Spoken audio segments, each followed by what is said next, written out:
بسم اللہ الرحمن الرحیم۔ السلام علیکم ورحمۃ اللہ۔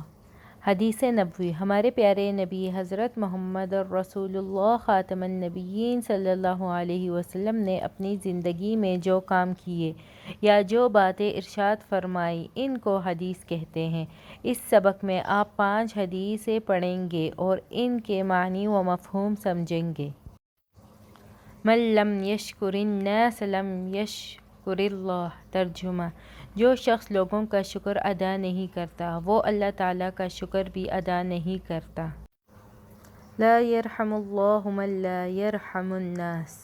ترجمہ: اللہ تعالیٰ اس پر رحم نہیں فرماتا جو لوگوں پر رحم نہیں کرتا۔ لا يدخل الجنة قطۃ۔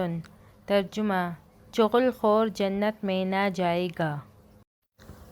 ان من احبکم الی احسنکم اخلاقا۔ ترجمہ: تم میں سے وہ شخص میرے نزدیک زیادہ محبوب ہے جو اچھے اخلاق والا ہے۔ لا يدخل الجنة من لا يأمن جارہ بوائق۔